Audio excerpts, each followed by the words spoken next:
Assalamualaikum warahmatullahi wabarakatuh. Apa kabar anak-anak ibu sekalian? Alhamdulillah sehat ya. Oke, alhamdulillahirabbil alamin. Wassalatu wassalamu ala asrofil anbiya wal mursalin wa ala alihi washabbihi wasallam ajmain.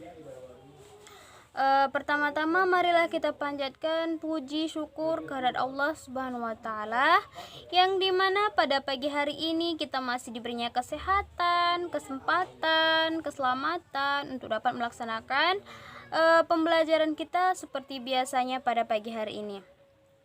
Oke anak-anak ibu, sebelum kita memulai pelajaran kita, alangkah baiknya kita terlebih dahulu berdoa ya anak-anak. Ayo kita berdoa bersama-sama. Bismillahirrahmanirrahim. Rabbi zidni ilma warzuqni fahma. Amin. Oke, dalam pembelajaran ini ibu akan membagi dua kelompok. Yang dimana kelompok pertama akan ibu bagi menjadi dua kelompok. Kelompok pertama itu akan disuruh dulu keluar dan kelompok satu di dalam dulu. Begitu ya anak-anak ibu sekalian. Oke. Kelompok 1 10 orang, kelompok 2 10 orang. Jadi setelah sudah dibagi menjadi dua kelompok, maka yang kelompok 1 dulu yang di dalam dan yang kelompok 2 di luar. Oke, silahkan yang kelompok 1 keluar dulu anak-anak ibu. Oke ya. Oke, berhubung kelompok 2 sudah keluar dan kelompok 1 sudah ada di dalam ruangan ini, ibu akan menjelaskan pelajaran kita tentang tayamum. Yang dimana tayamum ini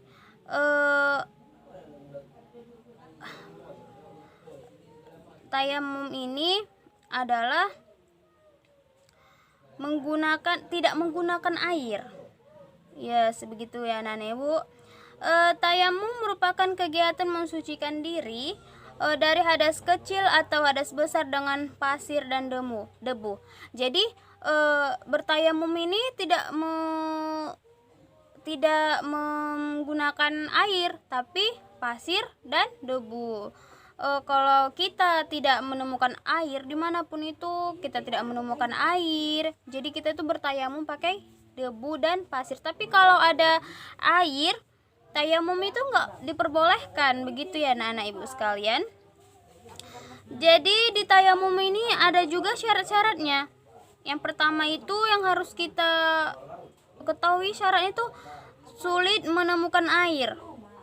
Jadi kalau tayamum itu perlu dipenuhi jika di sekitar tidak dapat menemukan air. Umpamanya kita di suatu tempat kayak entah di hutan gitu kan. Di hutan itu kalau nggak ada air barulah kita boleh bertayamum. Pokoknya kalau kita tuh sulit menemukan air jangan kalau kita ada air nampak nggak boleh bertayamum, karena syarat tayamum itu tidak boleh ketika kita tidak menemukan air. Nah, seperti itu. Yang kedua, menggunakan debu yang suci. Debu yang digunakan saat bertayamum harus dalam keadaan suci, yaitu debu tidak mengandung najis.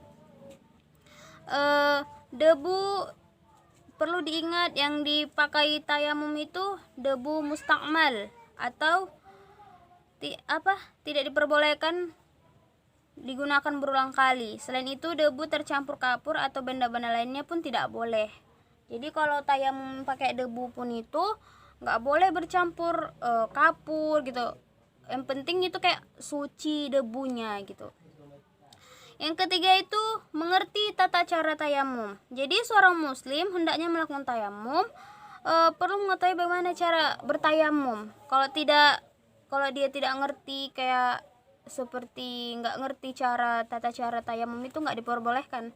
Karena orang yang boleh bertayamum itu dia tahu bagaimana tata cara bertayamum, seperti kayak mengetahui bertayamum secara syariat Islam. Dan yang keempat itu tayamum dilakukan dalam waktu sholat. Saat waktu sholat dan tidak menemukan air, diperbolehkan bagi seorang muslim untuk bertayamum sebagai pengganti wudhu. Yang kelima itu mengetahui arah kiblat. Sebelum melakukan tayamum, bagi orang Islam yang berpergian jauh atau musafir hendaknya mengetahui arah kiblat pada daerah yang ditempatinya. Tata cara bertayamum. Ada juga tata cara bertayamum. Yang pertama, 1. Siapkan debu yang bersih. Yang kedua, menghadap kiblat. Yang ketiga, membaca niat. Yang keempat, usapkan kedua telapak tangan kita ke seluruh wajah. Dan yang kelima, telapak tangan menyentuh debu. Ini tangan kita letakkan di atas debu tersebut, barulah bertayamum kita, ya kan anak-anak. Yang keenam itu telapak tangan menyentuh lengan siku. Udah tahu ya. Mengusap kedua telapak tangan dan membaca doa bersuci. Begitu anak-anak ibu sekalian.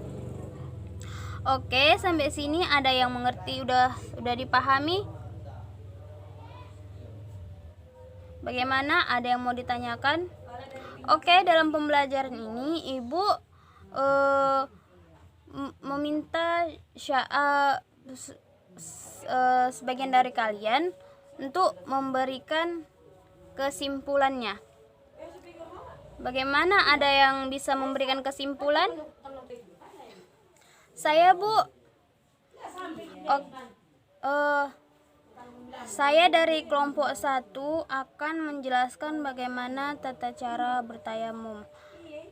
Pertama itu niat dulu, Bu. Bismillahirrahmanirrahim. Aku berniat tayamum agar dibolehkan sholat karena Allah Ta'ala. Terus bagian tangan ini, Bu, diletakkan di atas meja. Terus dihembus dulu dan dihapuskan ke muka seperti ini, Bu. Dan setelah itu letakkan lagi tangan ke atas meja yang berisikan debu, mengusap tangan seperti ini, Bu. Begitu juga dengan sebaliknya, seperti itu, Bu. Oke, bagus sekali dari kelompok 1. Beri tepuk tangan untuk kelompok 1. Ya, seperti itu ya Nenek Ibu sekalian. Harus kita ingat bahwa tayamum itu dilakukan ketika pada saat tidak ada air. Oke, kelompok 1 sudah cukup sampai sini. Semoga kalian mengerti.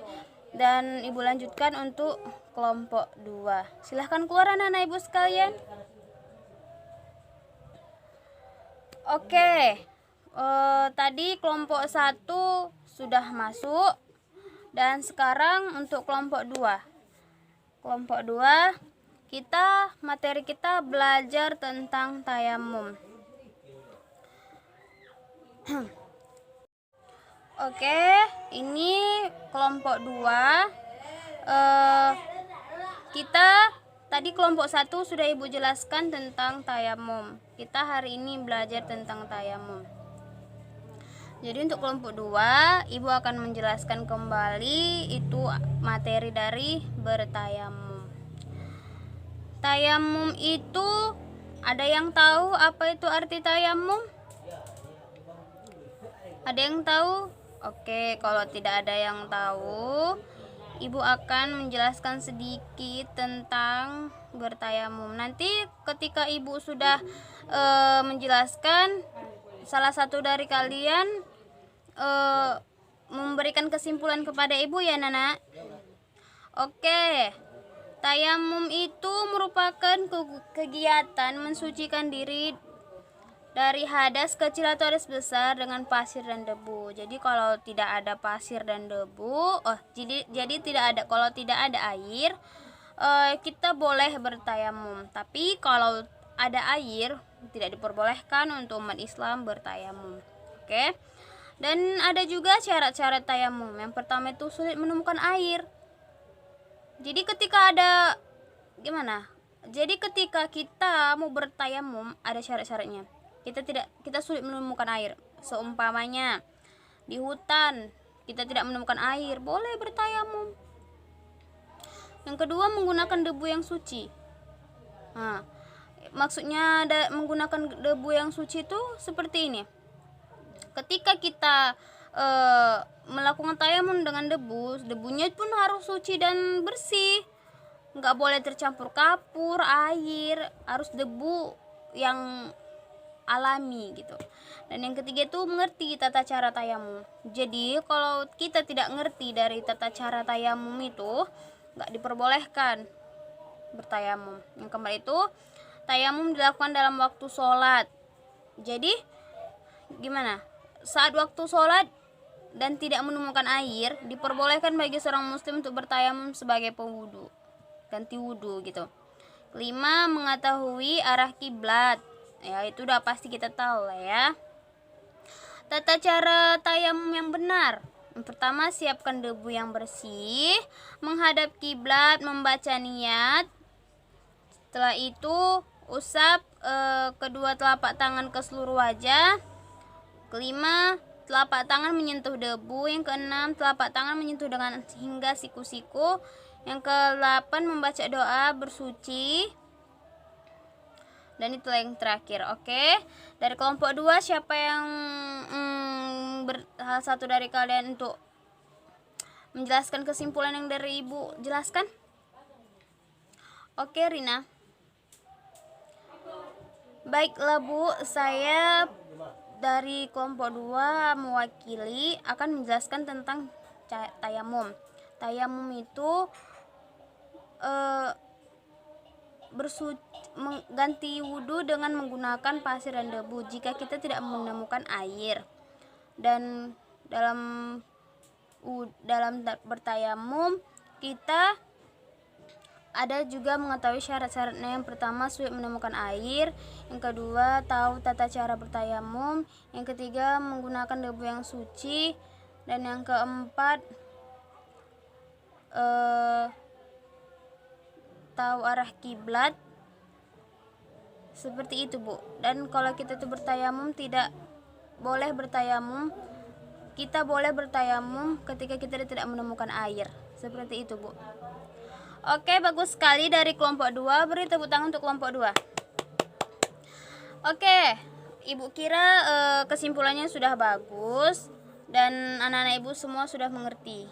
Oke, untuk kelompok 1 masuk anak-anak. Oke, masuk ya. Oke, Ibu rasa pelajaran kita cukup sampai sini saja. Dan jika ada kata-kata Ibu yang salah atau tidak berkenan di hati kalian, Ibu mohon maaf. Sampai jumpa di minggu depan dan di pelajaran selanjutnya. Ibu akhiri. Assalamualaikum warahmatullahi wabarakatuh.